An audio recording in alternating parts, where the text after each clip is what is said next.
Cumprimento a todos os irmãos com a paz do Senhor Jesus. Hoje eu quero compartilhar uma mensagem sobre Neemias e o que acontece quando alguém resolve fechar as brechas. Neemias era copeiro do rei da Pérsia. Quando Neemias soube que Jerusalém estava em ruínas por causa da invasão da Babilônia, o coração de Neemias se entristeceu, porque naquele momento Jerusalém não estava apenas destruída fisicamente, mas ela estava exposta, vulnerável, sem proteção espiritual. Neemias entende que um povo sem muralhas é um povo que vive exposto para o mundo.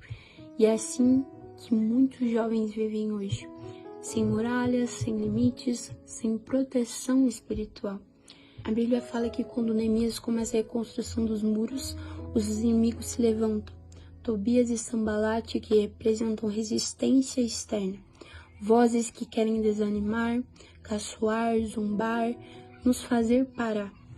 A Bíblia fala que Tobias chega a dizer que se uma raposa subisse no muro, o muro facilmente cairia. E é dessa mesma forma que o inimigo age nos dias de hoje, nos querendo fazer acreditar que o nosso esforço não vale de nada, a nossa renúncia não vale de nada e que a nossa mudança é inútil. A Bíblia nos mostra que mesmo com a obra avançada, ainda existiam algumas brechas que precisavam ser fechadas. E é exatamente nessas brechas que Neemias posiciona o povo armado para proteger o muro. Brechas são áreas da nossa vida que ainda não foram entregues a Deus, áreas vulneráveis, áreas pequenas, pequenos erros, pequenas atitudes, pequenas distrações, pequenos pecados que nós achamos que não têm importância, são as pequenas raposas. Como as raposas de Cantares, Deus não diz cuidado com as raposas, Ele disse apanhai as raposas, identifique quais são as raposas, não deixe as raposas, enfrente as raposas, não adie para tirar as raposas, identifique quais são as raposas da sua vida, o que tem tomado seu tempo com Deus, qual pecado você minimiza, qual atitude você não deixa de lado, qual é o erro que tem afetado a sua vida espiritual. Não negocie. Negociar muitas das vezes é dizer só mais uma vez. Todo mundo faz, depois eu resolvo. Não cometa esse erro, não negocie com a raposa, não deixe ela aumentar, não deixe o pecado usufruir mais de você. Não adie. As vinhas estão em flor agora. Se não for resolvido agora, amanhã já pode não dar mais fruto. Quando o inimigo percebe que ele não consegue derrubar a muralha por fora, ele muda de estratégia.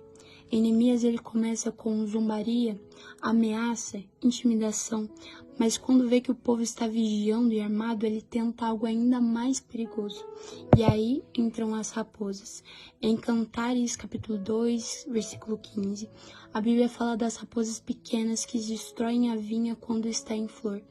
Elas não chegam fazendo barulho, elas entram escondidas, aos poucos, silenciosamente. No livro de Neemias, o inimigo faz a mesma coisa. Ele não consegue derrubar o muro por fora, então ele começa a plantar cansaço, medo e desânimo dentro do povo. As vozes agora não vêm apenas dos inimigos, mas sim dos próprios judeus, que começam a dizer, não vamos conseguir, é pesado demais, eles vão nos atacar. E essas vozes são as raposas internas. O inimigo entende que muitas das vezes não precisa tirar ninguém da igreja, ele apenas mata por dentro. Ele gera frieza espiritual, deixa a pessoa morna, você está no banco, mas está ausente no espírito, dentro da igreja, porém espiritualmente morta. Quando Neemias percebe o perigo, ele não manda o povo parar, ele não age com medo, ele organiza, ele arma o povo com espadas, lanças, arcos, flechas e posiciona atrás da muralha, exatamente aonde ainda não estava consertado. O povo passa a trabalhar e vigiar ao mesmo tempo. Isso nos ensina que fé não é descuido. Não significa que você vai viver de qualquer jeito. Significa confiar e vigiar. No versículo 22 do capítulo 4, Neemias dá uma ordem muito forte. Todos deveriam permanecer em Jerusalém para que de noite servissem de guarda e de dia trabalhassem na obra. De dia eles edificavam, de noite protegiam. Não havia descanso espiritual para o inimigo atacar nas brechas. Não havia momento de baixar a guarda. Isso fala diretamente com os jovens de hoje. Não dá para ser crente só no culto, não dá para vigiar apenas quando tá todo mundo vendo. É de dia na obra e de noite na guarda. É constância. As muralhas representam proteção, limites e identidade. Deus não estava apenas reconstruindo uma cidade. Ele estava restaurando um povo. Um jovem sem muralhas vive exposto, mas um jovem que decide fechar as brechas vive protegido. Deus não quer apenas te salvar, Ele quer te guardar, te fortalecer e te dar identidade.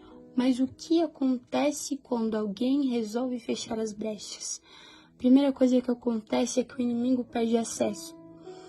Sanbalat e Tobias já não conseguem entrar facilmente.